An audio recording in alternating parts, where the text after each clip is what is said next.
Mesdames et messieurs, fidèles téléspectateurs de Chérifla TV, bonsoir et bienvenue dans ce journal.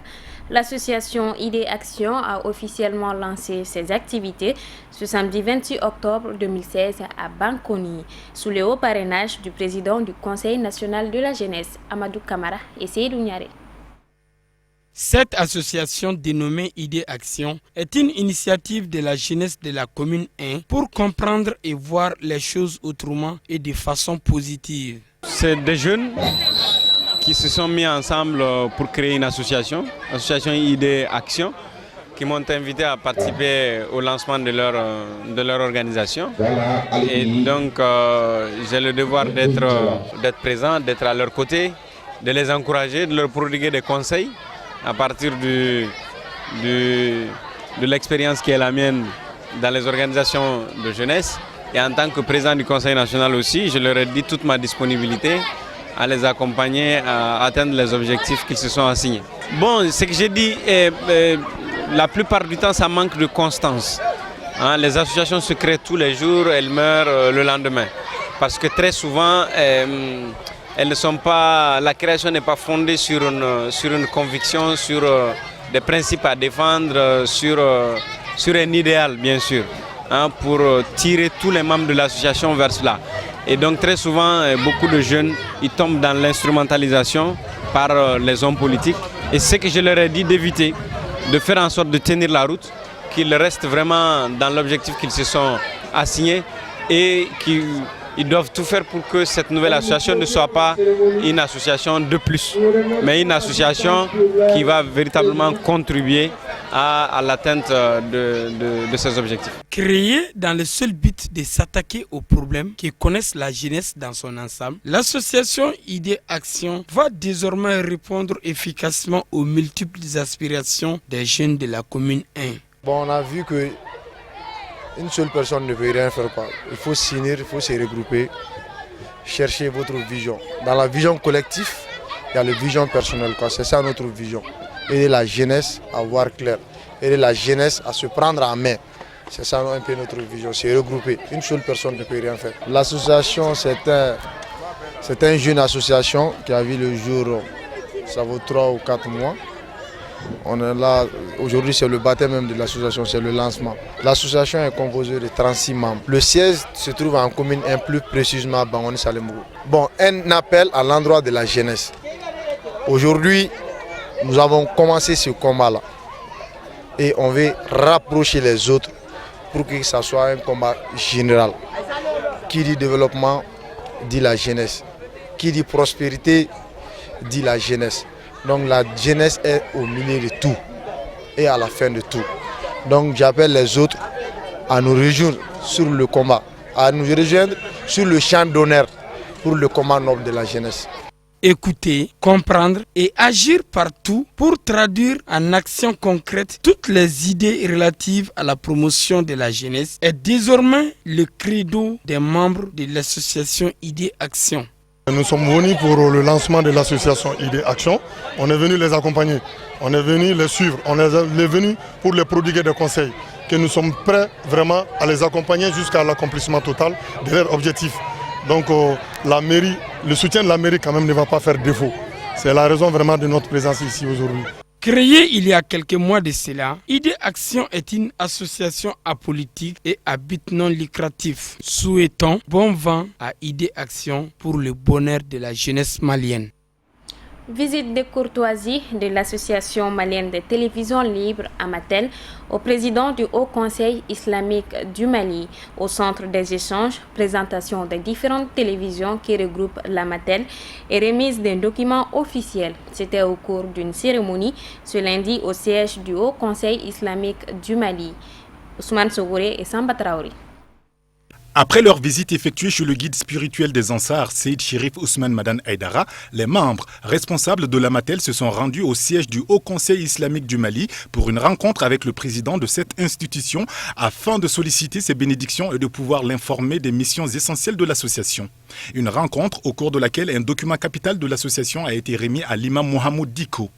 C'était une visite de courtoisie au président du Haut Conseil islamique pour d'abord lui présenter l'association L'Amatel, Association malienne de télévision libre, nous avons jugé nécessaire qu'il était de notre devoir, en tout cas au niveau du champ télévisuel, de prendre contact, de nous unir autour d'une association. Et c'est cette association qui a vu le jour et présidée par M. Aïdara. Et cette association regroupe aujourd'hui 23 télévisions privées au Mali. C'est vous dire combien le champ télévisuel au Mali est un champ très fertile, un champ très dynamique, et lequel champ aussi a besoin à la fois de dynamisme, de travail professionnel, mais aussi de dynamique unitaire. C'est dans ce cadre que l'Amatel a jugé aussi nécessaire de venir présenter son bureau, ses objectifs, ses initiatives au président du Haut Conseil islamique. Le président du Haut Conseil islamique a salué cette initiative de l'Association malienne des télévisions libres en estimant que c'est une marque de considération à son endroit. C'est une bonne chose, c'est une bonne initiative de faire ce regroupement et de créer cet ensemble qui permet vraiment à la télévision libre et aux médias libres de façon générale de se mettre ensemble. Je crois qu'aujourd'hui, si vous êtes ensemble, chacun, vous pouvez bénéficier des expériences des uns des autres. Et puis, c'est une nouvelle démarche, c'est quelque chose qui vient d'être commencé dans l'espace audiovisuel du Mali. Il est bon que les gens se mettent ensemble. Je crois que c'est une très bonne initiative que nous saluons et que nous encourageons. Et comme je l'ai dit au début de mes propos, nous sommes là à votre disposition parce que pour nous, imams ou prêcheurs ou quelqu'un d'autre, aujourd'hui, on ne peut pas aller sans les médias.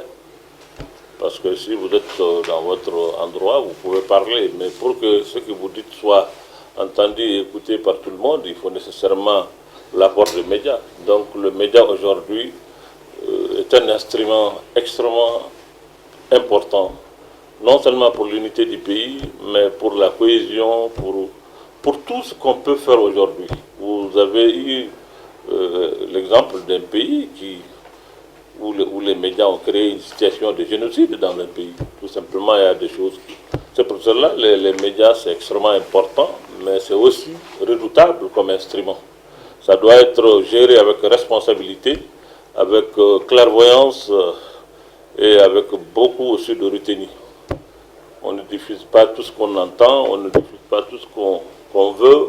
On doit d'abord mesurer la portée de l'information, parce que l'information ou le verbe c'est comme la cartouche qui sort d'un fusil. Dès que ça part, vous ne pouvez pas retenir. Voilà ce que je peux dire en vous souhaitant vraiment bonne réussite, Inch'Allah, dans cette entreprise qui est noble.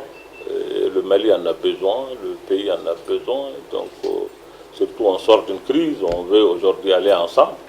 Et pour aller ensemble, il faut regarder vers la même direction, comme je l'ai dit. Tout en les rassurant de son soutien, le président du Haut Conseil islamique a saisi cette occasion pour appeler aux promoteurs de télévision privée de faire montre de professionnalisme dans l'exécution de leur travail au quotidien. Voilà, c'était un reportage signé Ousmane Sogouré avec la voix de Amadou Diarra. L'honorable Karim Keïta vole au secours des enfants handicapés du Centre Infirmité Motrice Cérébrale CMC en donnant une importante quantité de vivres et de matériel. C'était le lundi 31 octobre 2016 dans les locaux du dit centre. Amadou Kamara et Mohamed Sidibé. Mois de la solidarité et de lutte contre l'excision, c'est fort de cette expérience que l'honorable Karim Keïta a volé au secours des enfants malades du Centre Infirmité Motrice Cérébrale IMC de la commune D du district de Bamako en les offrant un important don en nature et en vivres. Ce que nous faisons, c'est la l'éducation des personnes en déficit moteur cérébral. Ça veut dire que des enfants qui naissent avec un handicap.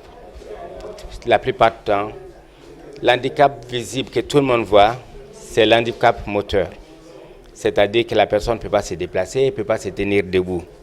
Mais cet handicap est toujours accompagné aussi d'un déficit mental ou psychologique. Ils n'ont pas la même intelligence qu'un enfant qui est né normalement.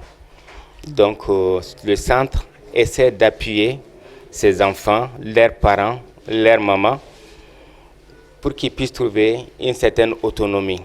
Dieu sait que ce n'est pas facile. Nous avons une satisfaction réelle à l'intention de honorable, pour qui a des tâches innombrables, mais malgré ces tâches, pense à ces enfants qui ont aussi le même droit que les enfants dits normaux. Donc, en tant que président de la Fédération malienne des associations des personnes handicapées, je suis très content pour que vraiment des gens, au-delà de la politique, aient une dimension humaine. J'ai pensé à Honorable, j'ai pensé à M. le maire. Et puisse Dieu faire que tout ce que vous venez de dire ici soit concrétisé, pour que enfin ces enfants aussi puissent avoir vraiment la joie de vivre et la joie vraiment d'être comme les autres enfants. Parce que c'est au-delà de l'assistanat, au-delà de la pitié, c'est un droit. Cette solidarité agissante de l'honorable Karim Keïta témoigne toute sa générosité envers les couches défavorisées et les handicaps. S'inscrit parfaitement en droite ligne des actions de solidarité qu'il s'est engagé depuis son élection jusqu'à maintenant.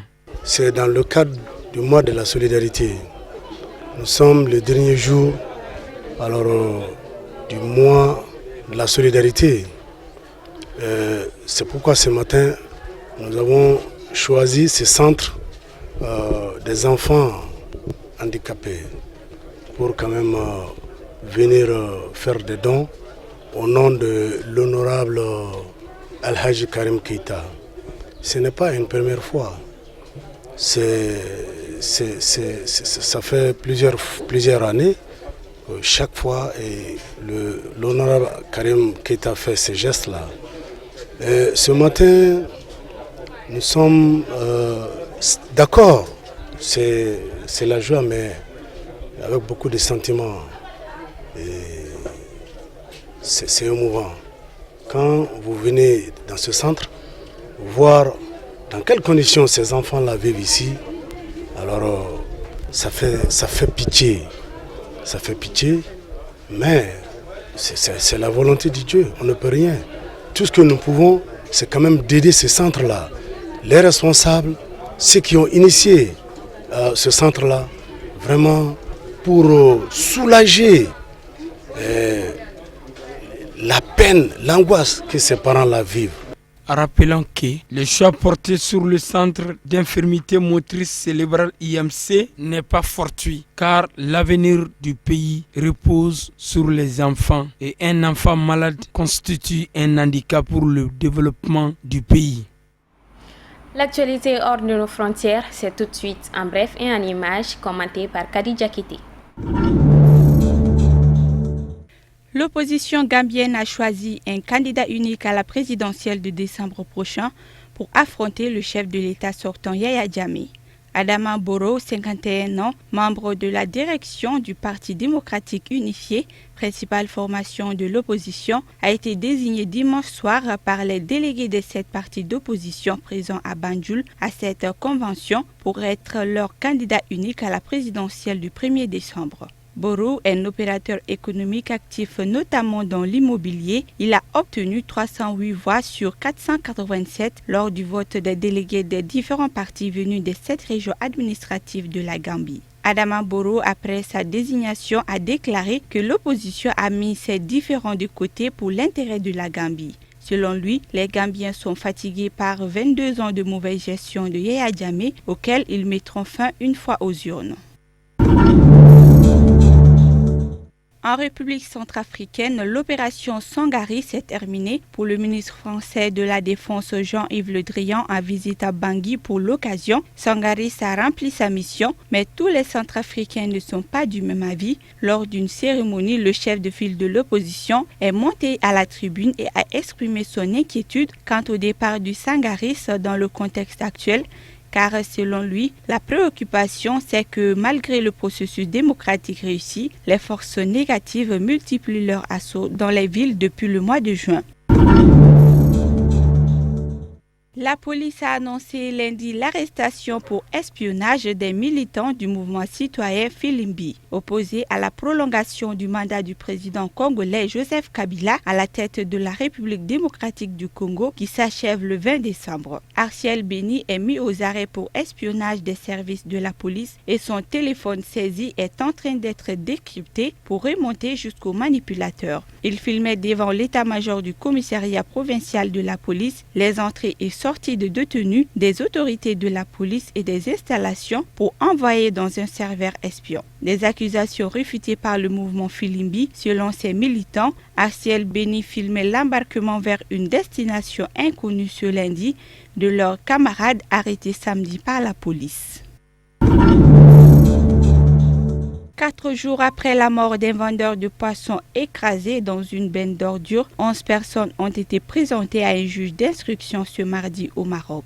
Des milliers de manifestants étaient descendus dans la rue pour réclamer justice. Le poissonnier a été broyé dans la benne d'un camion à ordures alors qu'il tentait de récupérer sa marchandise saisie par des agents de la ville. Le procureur général du roi à Al-Hoceima a annoncé que les 11 personnes ont été présentées à un juge d'instruction pour faux en écriture publique et homicide involontaire. Face à la vague de manifestations à travers le royaume, une enquête avait été ouverte par le ministère de l'Intérieur dès le lendemain du drame.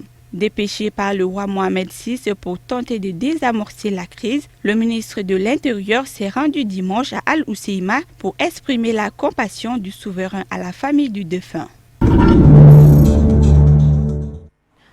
À l'occasion de la célébration de la Journée mondiale de la femme rurale, la CAFO a organisé une journée d'échange sur le renforcement des acquis de l'autonomisation des 500 femmes rurales des 10 villages du Mali. C'était ce samedi 28 octobre à Dalakana, dans la commune rurale de Sibi. Amadou Kamara et Seydou Niari. La célébration de cette journée d'échange sur le renforcement des acquis du projet d'autonomisation des femmes rurales des 10 villages de la commune rurale du Mandé est une volonté commune de la CAFO en vue d'aider ces femmes rurales dans la gestion des problèmes qui bloquent leur épanouissement et de leur développement local. C'est un honneur pour moi de parler ici au nom du Conseil national de la jeunesse du Mali pour d'abord faire un témoignage. Parce qu'il y a un partenariat qui lie le Conseil national de la jeunesse à la CAFO.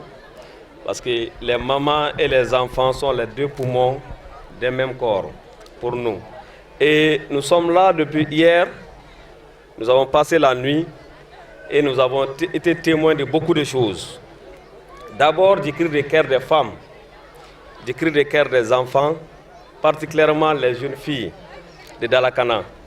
Et nous avons vu l'espace qu'ils sont en train d'aménager avec le plaidoyer qui a été porté par la présidente de la CAFO et son équipe pour que les femmes de Dalakana puissent accéder à la terre pour pouvoir l'exploiter à des fins utiles. Et l'espace, nous l'avons visité ce matin, ça fait 15 km. Première difficulté. Et deuxième difficulté, elles ont encore du mal à valoriser ce qu'ils sont en train de faire. Donc pour nous, l'occasion est bonne de porter ces messages à l'intention des partenaires ici présents. Selon la présidente de la CAFO, Mme Traoré Oumoutouré, ces braves femmes rurales sont des moteurs fusées du développement rural. Bon, ce n'est pas une nouvelle initiative, c'est une action qui continue. La CAFO travaille avec les femmes rurales depuis plus de 5 ans, directement, sans intermédiaire. Et nous sommes dans 10 villages du Mandé depuis un peu très longtemps. Et c'est la nouvelle vision de la CAFO qu'on appelle le travailler autrement. C'est-à-dire nous rendre dans le milieu avec les femmes, vivre leur réalité et ensuite entreprendre des actions. Et nous avons passé la première formule à Kirina sous forme de forum où on avait mis sous le signe de la paix, on a invité les femmes du Nord, elles étaient là. Après Kirina, c'était Farabana, où c'était sur la loi d'orientation agricole. Ensuite, nous étions à Samanyana. Et aujourd'hui, je pense aussi qu'on était à Kourousalekoro. Et là, c'était aussi sur le même thème, le changement climatique. Vous voyez le Mandé qui était très peuplé et puis c'est un truc agroécologique très envié, qui aujourd'hui, la nature s'est détériorée. Et les habitants cherchent même du bois, ils vont très loin, surtout les femmes. Nous avons décidé de mettre beaucoup de nos actions sur le changement climatique, le reboisement et l'agroécologie comme méthode culturelle pouvant préserver les sols. Et aujourd'hui, nous sommes à Dalakana pour plus d'équité, parce qu'on était sur les villages où il y a la route, l'accès est facile. Nous avons voulu voir la situation des femmes de Dalakana à travers cette action, Vous-même, vous avez eu à voir. La route était très mauvaise, c'est une piste vraiment, même maintenant, ce n'est pas praticable, à plus forte raison pendant l'hivernage. Et vous avez vu, c'est des femmes qui accouchent difficilement, qui commercialisent difficilement, qui communiquent et le taux d'analphabétisme est très élevé. Donc nous avons voulu vraiment venir en solidarité agissante, travailler avec elles toute une journée, échanger sur les priorités et dans une approche communautaire qui relie les leaders communautaires, les jeunes, les femmes, leurs maris, avec la permission de leurs maris, passer l'utile à l'agréable, amener des spécialistes pour nous parler de ces thèmes. Et puis après, je pense que nous allons entamer une série de formations à l'endroit de ces femmes. Cette journée a pris fin en toute beauté avec des démonstrations et pas de danse des femmes rurales des villages environnants et tout cela dans une ambiance de grand jour. Dans le cadre de la 10e journée des éliminatoires de la Coupe du Monde Russie 2018, prévue pour le 12 novembre prochain au stade du 26 mars de Rimadion entre les Aigles du Mali et les Panthères du Gabon, le sélectionneur national Alain Giresse a animé un point de presse ce matin au siège de la FEMAFOOT afin de publier les noms de 24 joueurs qui prendront part à cette rencontre. Il est au micro de Youssouf Koulibaly. On a essayé d'être homogène dans la répartition des postes, et avoir un équilibre. Et bien sûr, en espérant qu'à travers cette liste communiquée, nous n'aurons pas de défection à cause de blessures avant le regroupement. Mama Sissoko a des petits problèmes qu'il faut pouvoir traiter. Les 4 gardiens de but sont des gardiens que l'on finira de voir. Ce sont des locaux après les entraînements que l'on a mis en place ici, sur place. Et que la préparation permettra après de définir quels seront les 3 gardiens qui seront mis sur la feuille de match. Ben, je veux dire l'équilibre, les joueurs qui ont déjà démontré leur engagement, qui sont déjà venus, qui nous ont permis de nous qualifier, et tout ça ce sont des arguments pour eux, et que c'est la base de le fonctionnement de l'équipe. L'unité d'équipe se crée à partir d'automatismes, de références qu'on peut avoir entre les différents joueurs. Donc c'est ce qui a été le cas du choix de cette liste. Bon, on fait ça en fonction du match à venir, en fonction des circonstances présentes de nos joueurs. Il faut tenir compte un petit peu de tout pour arriver justement à finaliser une liste telle qu'on le souhaite, en respectant évidemment tous les secteurs de jeu, tous les équilibres et toutes les possibilités sur le plan tactique qu'une liste peut pouvoir donner. Fin de cette édition, merci de l'avoir suivi. Le programme continue sur Cherifla TV. À très bientôt.